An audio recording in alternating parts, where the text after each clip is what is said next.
You know what I think? That Europe is sabotaging peace in Ukraine. War is a business, one of the most profitable economic sectors, with supply chains, suppliers, representatives, and a huge related industry. Investment funds buy shares in weapons manufacturing companies, knowing that during periods of escalation, profits rise. The same companies, connected to governments through lobbies and consultants, push for aggressive policies and preemptive rearmament.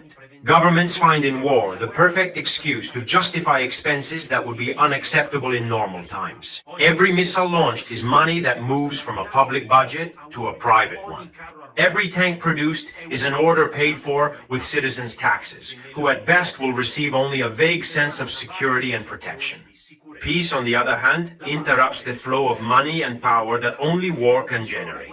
It requires transparency, redistribution, and social development.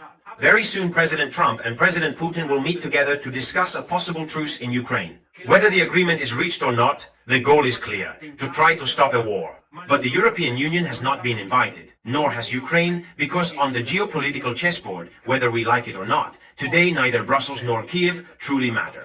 Instead of reflecting on the reasons for their exclusion, European political leaders try to raise their voices, almost as if they want to sabotage any prospect of peace that doesn't bear their signature. An agreement without Europe and Ukraine, they say, would be fragile and unacceptable. In reality, the European Union's interest in prolonging the conflict is obvious. In fact, just a few months ago, an unprecedented rearmament plan was approved. A flood of billions that officially is supposed to serve as a defense against a possible Russian aggression, a crazy hypothesis with no basis whatsoever. In practice, it is a way to bankroll European arms industries, especially German and French ones, supporting economies that would otherwise fail miserably. But it's not just about the economy, it's also a political strategy.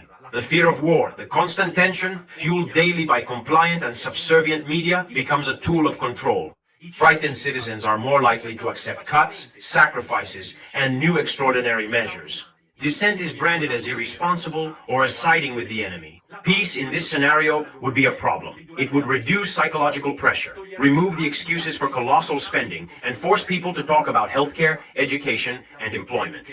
Topics that don't bring easy votes and don't fatten the usual bank accounts. Meanwhile, citizens pay more for energy, fuel, and consumer goods, while part of the money ends up funding the war effort. Governments present themselves as defenders of freedom, but in reality, they only defend their own interests. It seems unbelievable, but there are actually people who, instead of fearing war, are absolutely terrified of peace, and they are the ones who profit from war.